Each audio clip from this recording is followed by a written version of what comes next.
এফালে শিল্পীক অপমান কৰি আনফালে মদাহী কমিটিৰ দুজন মানে মিছাকৈ পাতিছে সংবাদমেল আৰু তাতে ক্ষুণ্ণ হৈ জেপি দাসে নিজৰ প্ৰতিক্ৰিয়া প্ৰকাশ কৰিছে চানমাৰী বাসিন্দা হিচাপে। সকলোকে নমস্কাৰ জনাইছো আৰু আৰম্ভ কৰিছো অন্য এটি নতুন ভিডিঅ' আৰু আজি বিষয়বস্তুটো হ'ল দিগন্ত ভাৰতী আৰু শিল্পী সমাজক সঁচাকৈ শ্ৰদ্ধা কৰোঁ, কিন্তু সকলো শিল্পী একে নহয়। কিন্তু দিগন্ত ভাৰতীৰ মানুহজন আমি সৰুৰে পৰা দেখি আহিছোঁ, তেওঁ গান আমি শুনি আহিছোঁ, সঁচাকৈ বহুত ভদ্ৰ মানুহ। আৰু ইমান এটা কিছুমান নিউজ চেনেলে ভুৱা প্ৰচাৰ কৰিছে যে এইটো কৈছে যে দিগন্ত ভাৰতীয়ে তাত লং পেণ্ট পিন্ধি বিহু গাবলৈ গৈছে, কিন্তু একদম ভুল কথা কৈছে। ইমান মিছা ভুল বাতৰি কিয় প্ৰচাৰ কৰিব লাগে কওকচোন? আচল সঁচা কথাটো হ'ল কি, দিগন্ত ভাৰতীৰ পত্নীয়েহে তাত গান গাবলৈ গৈছিলে। দিগন্ত ভাৰতীয়ে তাত গান গাবলৈ যোৱা নাছিলে, তেওঁ পত্নীৰ লগত গৈছিলে আৰু তেওঁ বহি আছিল। বহি থাকোঁতে কিছু লোকে মানে তাত দেখি পেলাই তেওঁক জোৰ জবজ মানে গান গাবলৈ বিচাৰিছিলে আৰু তেওঁ বহি থকাৰ পৰাই দুটামান গান গাইছিলে আৰু কিছুৱে কি কৰিলে ষ্টেজলৈ উঠাই নিলে, নি পেলাই তেওঁক কি কৰিছে গান গাবলৈ দিছে আৰু গামোচা পৰিধান কৰাইছে। আপোনালোকৰ ওচৰলৈ মই সকলোখিনি তথ্য লৈ আহিম। সেই মহিলাগৰাকীয়ে মানে দিগন্ত ভাৰতীৰ পত্নীগৰাকীয়ে সেইটো কেতিয়াও মিছা কথা কোৱা নাই। আৰু আপোনালোকে নিউজটো মই যেতিয়া লগাই দিম সম্পূৰ্ণ নিউজটো চাব আৰু তেতিয়াহে আপোনালোকে মতামত দিব, কিন্তু ওপৰে ওপৰে কিছুমান কমেণ্ট কৰিবলৈ নাহিব। কিছুমান লোক এনেকুৱা আছে আগগুৰি নাচাই পেলাই কমেণ্টটো কৰি দিয়েহি, গতিকে তেনেকৈ কমেণ্ট নকৰিব। আপোনালোকে চাবলৈ মন নাথাকিলে স্কিপ কৰি দিব, কিন্তু এটা নিগেটিভ কমেণ্ট আহি নকৰিবহি। কেতিয়াও দিগন্ত ভাৰতীয়ে তাত জিন্স পিন্ধি পেলাই মানে গান গাবলৈ যোৱা নাছিলে। আকৌ কৈছোঁ, চানমাৰী বিহু কমিটিত যিমানে ভাল মানুহ নাথাকক কিয় তাত সেই মদাহী সীমান্ত ঠাকুৰীয়া বুলি সেইটোৱে গোটেইখন বদনাম কৰি দিলেনে আৰু চানমাৰীখনৰ বদনাম হ'লনে? গতিকে মই এই কমিটিখনলৈ এটা অনুৰোধ কৰোঁ, সেইটোক মদাহীটোক আপোনালোকে ছাপোৰ্ট নকৰি আপোনালোকৰ মান সন্মান ৰক্ষা কৰক আৰু আপোনালোকে ক্ষমা খোজক। সেই মদাহীটোক আপোনালোকৰ কমিটিৰ পৰা উলিয়াই দিয়ক আৰু আপোনালোকে প্ৰেছ মেল পাতক, পাতি পেলাই দেখাই দিয়ক যে এই মদাহীক আমি বহিষ্কাৰ কৰিছোঁ। গতিকে পলম নকৰি পেলাই মই দিগন্ত ভাৰতীৰ পত্নীয়ে কি ক'লে সেইটো আপোনালোকলৈ আগবঢ়াইছোঁ, চাই লওক।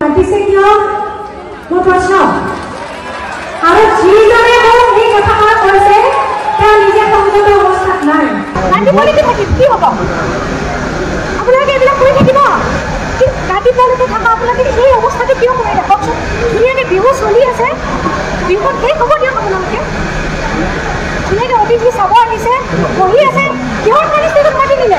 অপমান কৰিবলৈ তেওঁ গৈছিল নেকি ষ্টেজলৈকে? মোৰ দাদা আহিছে, মোৰ স্বামী আহিছে, মোৰ বান্ধৱী আহিছে, মোৰ চব আছে, মোৰ ফেমিলি আহিছে, কি মোৰ মানুহ নাহিব নেকি? তোমালোকে মাতি চাই কিয় ষ্টেজলৈকে? এই গামোচা পিন্ধাইছে কিয়? তাৰপিছত অপমান কৰিবলৈ এনেকৈ ক'লে নহয়। দিগন্তনে বাৰে বাৰেতো কৈছিলে জিন্স পিন্ধাটো ইমান ডাঙৰ কথা নহয়। তাৰ আগত পাঁচজনে জিন্স পিন্ধি গ'ল, তাৰ মোৰ বেণ্ডটো গোটেইকেইটাই জিন্স পিন্ধি তেতিয়াতো বজাইছে, কোনো কুৱেশ্যন নাই। যি তেওঁ উঠিলে ষ্টেজত সিহঁতৰ মাথাটো ঘূৰাই গ'ল। তাৰমানে অকণমান কৰিমেই আজি ইচ্ছাকৃতভাৱে কৰা হৈছিল।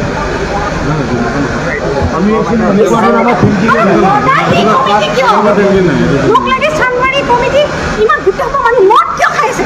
ভাল মানুহকেইটা বেয়া হৈ গ'ল আপোনালোকে, যিকেইটা আপোনালোকে নাই খোৱা সেইকেইটাও একে শাৰীতে পৰিল ন। তিনিজন মানুহ মদাহী মানুহক ষ্টেজত উঠাই দিলে, মোক নমাবলৈ মাইক্ৰফোন অফ কৰা হৈ গ'ল। কি চিষ্টেম এইবোৰ? আপুনি নাই কৰিব। আমি আৰ্টিষ্ট মানুহ হয়, ইনচেণ্ট হয়। গান ইনচেণ্ট নহ'লে গাব নোৱাৰোঁ। ইনচেণ্ট নহ'লে গান গাব নোৱাৰোঁ। এইবিলাক ধেমালি নকৰিব আমাৰ লগত। বাকী একো বস্তু লোৱা নাই, মই এই গামোচাখন নিজৰ কাৰণে লৈছোঁ, বাকী একো বস্তু নালাগে আপোনালোকক।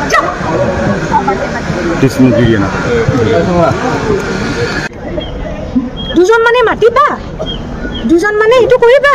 তোমালোকে কৰিছা কি? এতিয়া সীমান্ত ঠাকুৰীয়াক বিচাৰি আছোঁ, আমি গোটেই ৰাইজে বিচাৰি আছোঁ যাতে ৰাজহুৱাকে ক্ষমা এটা খোজে। তেওঁ নাই, কিন্তু পলালে। এতিয়া তেওঁ নাই। বাকী কমিটিখিনি কোনোবা ভালো আছে দেই, তেওঁলোকে কৈছে যে আমি on behalf of Bihu committee তেওঁ কৈছে এইবিলাক ভাল মানুহ কমিটিৰ, কিন্তু তেওঁ নিশ্চয় ভাল হ'ব পাৰে। এতিয়া মদ্যপান কৰি পেলাই তেওঁ গম নাপায় চাগে হচতে নাই এইটো কাম কৰিব নালাগে ন আমি অপমানিত হৈছো মুঠৰ ওপৰত এই চানমাৰি বিহুত প্ৰথমবাৰ মই গান গাবলৈ আহিছো এয়া ইমান অপমান কৰিছে আৰু নাজানো পিছলৈ কি হয় ইমান অপমান পালো বিৰাট দুখ লাগিছে শুনা মই মঞ্চ সম্পাদক আমাৰ দাদা বিচাৰিছে কিবা এটা ভুল হৈছে কালি আমি কথা পাতি ল'ম হ'ব ঠিক আছে আপুনি ষ্টেজত আছিল বা তাৰপিছত ঘটনাটো গোটেইটো হৈছে মানে কি ক্লিপছবোৰ দেখাই দিব আছে কি কম এতিয়া ইমান পুৰণা ষ্টেজ ইমান সংস্কৃতিবান বিহু একো ক'ব বেয়া লাগিছে নহয় সৰুৰ পৰা ডাঙৰ হৈছোঁ এইবিলাক চাই চাই মঞ্চত গান পৰিৱেশন কৰি আহিছোঁ মোৰ ফেমিলি আহিছে মোৰ স্বামী আহিছে আপোনালোকে চবেই চিনি পায় দিগন্ত ভাৰতী তেখেত মোৰ দাদা আহিছে বৌ আহিছে বৌজনীও সম্ৰাজ্ঞী এনে কোনো থকা নাই কিবা কিবি কৰি আছো আমাৰ ঘৰখনো তেনেকুৱাই ঠিক আছে গান গাই আছো বঢ়িয়াকৈ চলি আছে গেষ্ট কমিটিয়ে ক'লে মোৰ হাজবেণ্ড ষ্টেজত উঠিব লাগিব তেওঁ কৈছে মই এতিয়া নুঠো তলৰ পৰা গান গালে মই কৈছোঁ মই নুঠো বহি আছে তাৰপিছত নাই আৰু দুটামান গান গোৱাৰ পিছত তেওঁক লাগে কমিটিয়ে আহি পেলাই তেওঁক উঠাই গামোচা পিন্ধালে অ'কে গেষ্ট হয় গেষ্ট আপুনি গেষ্ট হ'ব পাৰে গেষ্ট ইয়াতে চবেই কি আপোনালোকৰ কিবা দিছে নেকি ড্ৰেছ কোড কিবা দিছে নেকি যে যেতিয়া আপোনালোকে গেষ্ট হৈ আহিব ধুতি পিন্ধিব লাগিব এইবিলাকতো কোৱা নাই গেষ্টে হাফ পেণ্ট পিন্ধিব পাৰে চব পিন্ধিব পাৰে অ'কে তাৰ আগতেও দেখিছোঁ মঞ্চত যিয়ে গান গাই গ'ল গোটেই মিউজিচিয়ানে জিন্স পিন্ধি উঠিছে অ'কে মোৰ মিউজিচিয়ানে গোটেই জিন্স পিন্ধি উঠিছে তেতিয়াৰ পৰা কিমান গান গালোঁ 1 ঘণ্টা গানেই গালোঁ সেনেকৈ তেওঁক মাতি নি মঞ্চত তেওঁ বহি থকা মানুহটোক মাতি নি মঞ্চতে কমিটিয়ে গামোচা পিন্ধাইছে অ'কে তেওঁ মোক বাৰে বাৰে কৈছে তুমি মই আহিছোঁহে মই ক'তো নাযাওঁ তোমাৰ লগত কাৰণ তেওঁৰ নিজৰ প্ৰগ্ৰেম আছিলে ক'তো নাযায় মোৰ লগত সময় নাপায় অনুষ্ঠান বেলেগে বেলেগেই কৰা যায় মেক্সিমাম ক'ৰবাত আমি একেলগে কৰোঁ সেইটো বেলেগ হেঙেৰাবাৰীত কৰি আহিছোঁ তেওঁ গেষ্ট বহি আছে ধুনীয়াকৈ তোমালোকে মাতিছা গান গাবলৈ তেওঁ উঠি অহা নাছিলে তাৰপিছত গামোচা পিন্ধাই কি কৰিলা তোমালোকে গান গাই আছোঁ মোৰ বৌ আহিলে উঠি এই জাজ কৰি আছে মৃদুস্মিতা ডেকা বিহু সম্ৰাজ্ঞী আৰু এগৰাকী আমাৰ বিহু পিন্ধা কৰবী হাজৰিকা আমাৰ ধুনীয়া বিহু নাচে বাইদেউগৰাকী দুয়োগৰাকী ধুনীয়াকৈ পাৰফৰ্ম কৰি আছে 3জন মানুহ উঠিছে মই খালী ভৰি আছিলোঁ মঞ্চত মই খালী ভৰি মঞ্চত গীত গাওঁ এতিয়া কথাটো হ'ল পানী হৈ আছে গোটেই মঞ্চখন যেতিয়া 3জন মানুহ উঠিছে মই ভাবিলোঁ পানীৰ কাৰণে গোটেই মঞ্চখন পানী আমাক চাগে চাইড কৰাব আহিছে ইমান সাধাৰণ কথা দেই কথা নাই বৰ্তা নাই টানি নিছে এটা জানো ক্ৰিমিনেল হে তেওঁ জানো ক্ৰিমিনেল কাবাক মাৰ্ডাৰ কৰি আহিছে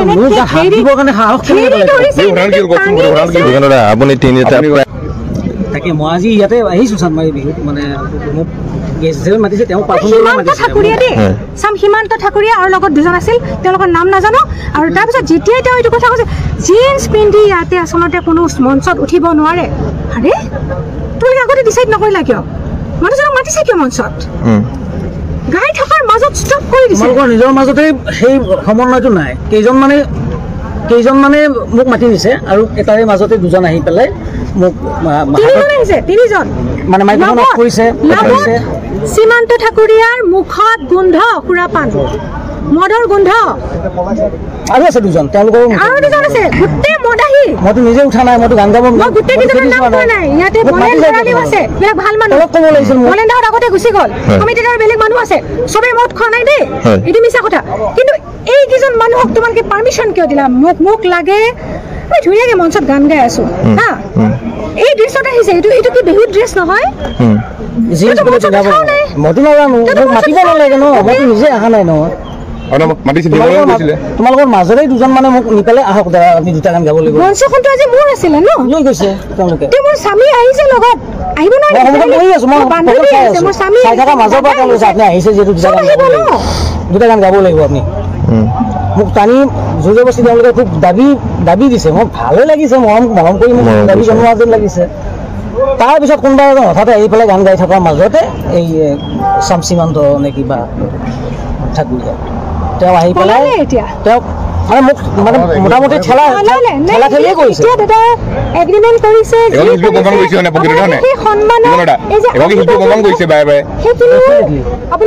আগতে জুবিলিৰ লগতো হৈছিলে সন্মান দিব পাৰিব লাগিছিল এই মাইক্ৰফোন অফ কৰা শুনক সেই মাইক্ৰফোন অফ কৰা ইমান অপমান কেনেকৈ কৰিব পাৰে হে ষ্টেজৰ পৰা নমাই দিয়া আমি কিবা অভদ্ৰামি কৰিছোঁ নেকি নিশ্চয় মহিলাগৰাকীয়ে কোৱা কথাখিনি আপোনালোকে দেখিলে নহয়নে আৰু তেওঁ বাৰু যিখিনি কথা কৈছে তাত আপোনালোকে এটামান ভুল ধৰিব পাৰিবনে আৰু এতিয়া চাওক এই কমিটিখনে লাজ পাই পেলাই কি কৈছে থলুৱা প্ৰতিযোগিতা অনুষ্ঠিত হৈ আছিল আৰু এই প্ৰতিযোগিতাবোৰ যেতিয়া হৈ আছিল তাৰে যোৱাকালি আমি ইয়াতে পুৰস্কাৰ বিতৰণ কৰিছিলোঁ প্ৰথম 3গৰাকী মঞ্চলৈ মাতিছিলোঁ আৰু বাকী যিখিনি আছিল টোটেল আমাৰ 20গৰাকীমান আমাৰ পুৰস্কাৰপ্ৰাপ্ত মানে পুৰস্কাৰ ধন ল'বৰ কাৰণে আহিছিলে সেইখিনি কৰোঁতে বহুত নিশা হৈছিল আমি কাৰ্যালয়ত চেকবোৰ প্ৰদান কৰি আছিলোঁ কিন্তু আকস্মিকভাৱে আমি গম পালোঁ আমাৰ মঞ্চত ভাস্বতী ভাৰতী তেখেতৰ সংগীতানুষ্ঠান আছিলে তেখেতে সংগীত পৰিৱেশন কৰিছিলে আৰু সংগীত পৰিৱেশন কৰোঁতে ইয়াতে আমাৰ তেখেতৰ লগত যোনখন চুক্তিপত্ৰ আৰু ইয়াত তেওঁৰ স্বাক্ষৰ আছে তেখেতৰ স্বাক্ষৰত ইয়াতে 2 নম্বৰ পইণ্টটো আছে যে জাতীয় সাজপাৰ পৰিধান কৰিহে আমাৰ মঞ্চত উঠিব লাগিব আৰু মঞ্চত উঠিলে তেওঁ এইটো অপৰিহাৰ্য তেওঁ বাধ্যতামূলক আৰু তাৰপিছত পঞ্চম কথা হৈছে তাতে আমাৰ সভাপতি সাধাৰণ সম্পাদক সাংস্কৃতিক বিভাগৰ সভাপতি সম্পাদকে কিবা এটা ধৰক ইছ্যু থিয় হ'লে এই ইছ্যুটো আমাৰ হস্তক্ষেপ কৰা ইয়াতে অধিকাৰ দিছে আৰু এইটো তেওঁ স্বাক্ষৰিত তেওঁ নিজে স্বাক্ষৰ কৰিছে এতিয়া কথাটো হ'ল তেওঁ যেতিয়া সংগীতানুষ্ঠান পৰিৱেশন কৰিছে তেখেতৰ হাজবেণ্ড দিগন্ত ভাৰতী আমি দিগন্ত ভাৰতীক কিন্তু মঞ্চলৈ মাতা নাছিলোঁ আমি তেওঁক নিমন্ত্ৰিতও কৰাও নাই কিন্তু হয়তো তেওঁ মিছেছে সংগীতানুষ্ঠান পৰিৱেশন কৰিছে তেখেত আহিছে আৰু তেওঁ তেওঁ কেইজনমান শিল্পীয়ে ইয়াতে অনুষ্ঠানো চাই আছিলে চাই থাকোঁতে কমপ্লেইন আহিল যে ঘপক কৰি বিভিন্ন আমাৰ বিষয়ববীয়াৰ তাত ফোন আহিছে যে আপোনালোকে যিহেতু বাকী শিল্পীসকলক মঞ্চত উঠিব নিদিয়ে জাতীয় সাজপাৰ নহ'লে এই দিগন্ত ভাৰতী কেনেকৈ মঞ্চত উঠে অভিযোগটো কিন্তু শিল্পীৰ ফালৰ পৰা কেইবাজনে শিল্পীয়ে কিন্তু কৈছে আমাৰো মানুহে কমপ্লেইন দিছে তেতিয়া মই অফিচৰ পৰা ততাতৈয়াকৈ দৌৰি গৈছোঁ আৰু মোৰ লগত কালচাৰেল সভাপতি সম্পাদকক সুধিছোঁ যে আপোনালোকে দিগন্ত ভাৰতীক মাতিছে নেকি তেওঁলোকে কৈছে যে আমি নিমন্ত্ৰণ কৰা নাই আমি মঞ্চলৈ নিমন্ত্ৰণ কৰি থকা নাই তেতিয়া তেওঁক ওপৰলৈ মই গ'লোঁ আমাৰ কাৰ্যকৰী সভাপতি মই আৰু কেইবাজনে বিষয়ববীয়া গ'লোঁ তেওঁক কাণত ক'লোঁ কাণে ক'লোঁ যে আপুনি সংগীতানুষ্ঠান পৰিৱেশন নকৰিব যিহেতু আপুনি সাজপাৰ পিন্ধা নাই আপুনি নকৰিব তেতিয়া তেওঁ আমাক এটা তাতে ওপৰত মানে গেৰগেৰাই উঠিলে যে নহয় মোক কোনোবাই নিমন্ত্ৰণ দিছে কাৰণেহে আহিছোঁ আৰু মই কিয় নাগাম তেতিয়া ক'লে তেতিয়া উপায় নোহোৱা হ'ল আৰু সেইকাৰণে আমি যিহেতু এটা স্থিতি লৈ আছোঁ সদায় এই স্থিতিটোত তেতিয়া মই মাইক্ৰফোনটো লৈ তেখেতক আমি ক'লোঁ অনুৰোধ কৰিলোঁ যে যিহেতু আপুনি জিন্স পেণ্ট পৰিহিত কৰিছে আপোনালোকে মঞ্চত নুঠিব আৰু মঞ্চত নুঠি আপুনি তললৈ নামি আহক এইখিনিয়ে কথা আৰু তাৰপিছত হয়তো তেওঁ মনত আঘাত লাগিছে ভাস্বতী ভাৰতী যিহেতু হাজবেণ্ডক আমি কৰিছোঁ তেওঁ হয়তো বেলেগ অভিযোগ দিব নোৱাৰি এটা অভিযোগ দিছে তেওঁ সস্তীয় জনপ্ৰিয়তাৰ কাৰণে সেই অভিযোগটো দিছে তেখেতে সেইটো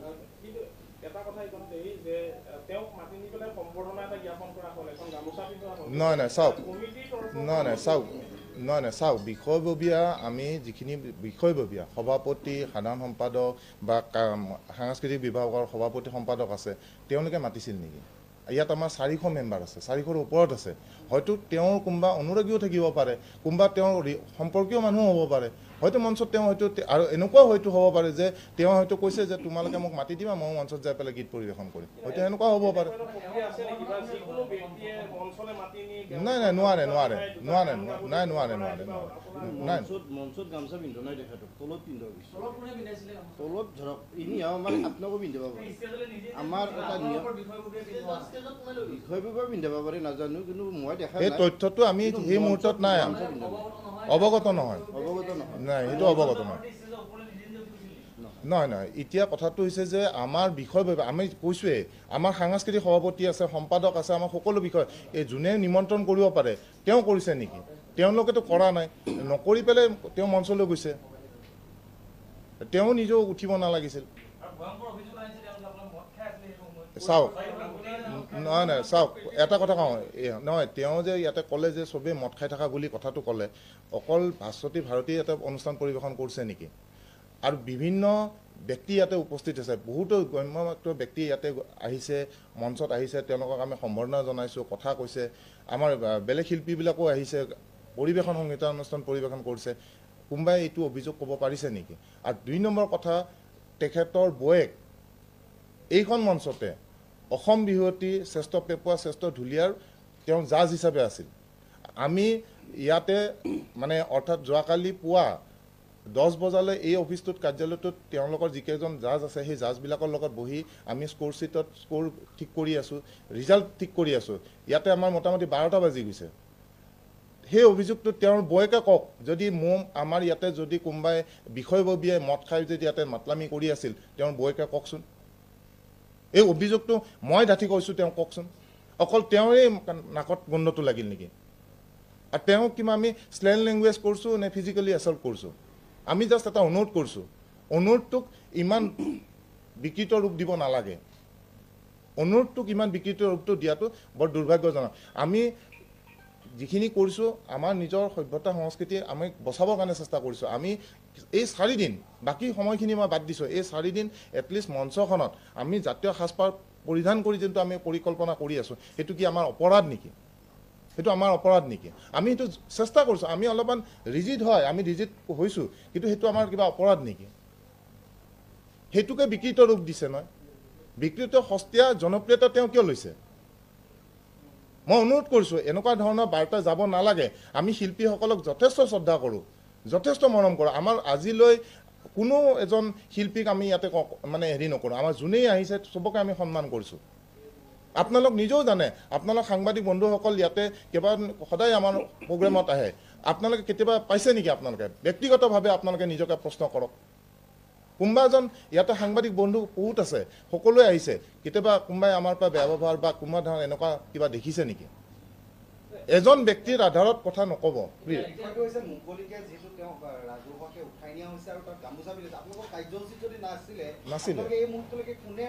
সেইটো এতিয়া আমি চাওঁ, বিশ্লেষণ কৰিব। এতিয়া এটা ঘটনা ঘটিল, এতিয়া ছাপ'জ মই এটা কথা কৈছোঁ, মঞ্চত এটা ঘটনা ঘটি আছে, প্ৰথম প্ৰায়ৰিটিটো মই কোনটো দিম?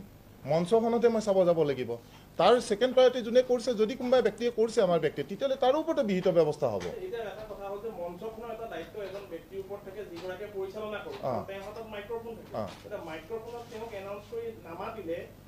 চাওক, মই কৈ আছোঁ, নাই এইখিনিতে মই কৈছোঁ, আমাৰ সাংস্কৃতিক বিভাগৰ সভাপতি সম্পাদক আছে, ঘোষণা বিভাগ আছে। ঘোষণা বিভাগে তেখেতক নিমন্ত্ৰণ কৰা নাই, সাংস্কৃতিক বিভাগৰ সভাপতি সম্পাদকে নিমন্ত্ৰণ কৰা নাই। এতিয়া কথাটো আহিল, সাংস্কৃতিক বিভাগৰ সভাপতিও কৰা নাই, ঘোষণা বিভাগৰ কাৰণে মূল কমিটিও কৰা নাই, আৰু আমি কোনো অৱগত নহয়। আৰু মই আপোনাক মই কৈ আছোঁ, নাই কোনে লৈছে সেইটো আমি এতিয়া ওলাব লাগিব। কিন্তু ঘটনাটো হৈছে নাই আন বিষয়ববীয়া থকাৰ কাৰণেতো আমাৰ তাত আহিছে অভিযোগটো। আমাৰ বিষয়ববীয়া আহিছে কাৰণে, বাকী বিষয়ববীয়াই মঞ্চত যাই পেলাই হস্তক্ষেপ কৰিব নোৱাৰে। হস্তক্ষেপ কৰা ইয়াতে চুক্তিপত্ৰ মতে আছে, আপোনালোকক চুক্তিখন দিছোঁ। এই 5 নম্বৰ ইয়াতে যোনটো আছে, 5 নম্বৰ সভাপতি, সাধাৰণ সম্পাদক আৰু সাংস্কৃতিক বিভাগৰ সভাপতি সম্পাদকে হস্তক্ষেপ কৰিব পাৰে। নাই যোনে যদি আমাৰ কোনোবা ব্যক্তিয়ে যদি দোষী হয়, তেতিয়াহ'লে তেওঁতো বিহিত ব্যৱস্থা হ'ব। আমিও সন্মান কৰোঁ, শুনক, আমিও সন্মান কৰোঁ। আমিও নহয়, চাওক, মই এটা কথা কৈছোঁ যে আমিও তেওঁক নিমন্ত্ৰণটো দিয়া নাই। আমি বিষয়ববীয়া নিমন্ত্ৰণ দিছোঁ নেকি? আপোনালোকে যে কৈ আছে কোনোবা এজন আমাৰ কোনে কি কৰিছে আমাৰ অৱগতই নহয় আমাৰ বিষয়। আৰু দ্বিতীয় কথা, সেইখিনি সময়ত আপোনালোকে কৈছোঁ যে সেইখিনি সময়ত আমাৰ যিসকল পুৰস্কাৰপ্ৰাপ্ত ব্যক্তিসকল আহিছে, তেওঁলোকে চেক ল'ব। দেখিছেনে, যিটোৱে মুখখন শুকুৱাই পেকাই আছে, এইটোৱে হ'ল ঘূৰ মদাহী সীমান্ত ঠাকুৰীয়া। আৰু তাৰ মুখখন দেখিলে গম পায় ই যে কিমান ধুৰন্ধৰ। আৰু এই ধুৰন্ধৰটোক যোনে ছাপোৰ্ট কৰে সিও কিন্তু কম নহয়। আৰু আপোনালোকৰ যদি ইমান সচেতন নাগৰিকে হয়, আপোনালোকৰ যদি মান সন্মান ৰাখিবলৈ ইচ্ছা আছে, এনেকুৱা মদাহীক আপোনালোকৰ কমিটিত নাৰাখিব। এই মদাহীটোক আপোনালোকে গতিয়াই উলিয়াই দিয়ক। আৰু ভিডিঅ'টো বহুত দীঘল হৈ গ'লগৈ, বেছিকৈ আৰু কৈ নাথাকোঁ। এইখিনিয়ে আছিলে মোৰ ক'বলগীয়া। মিছাতে কিছুমান চেনেলে ফাঁকি কথা কৈ মানে হেৰি নকৰিব, মানুহক বিপথে পৰিচালিত নকৰিব। তেওঁ তাত গান গাবলৈ যোৱা নাছিলে, ইমানেই ক'লোঁ। আৰু সদৌ শেষত সকলোকে ভগৱানে ভালে কুশলে ৰাখক, তাকেই কামনা কৰিছোঁ। আৰু মোৰ ভিডিঅ'টো ইমানতে সামৰণি মাৰিছোঁ। Bye bye.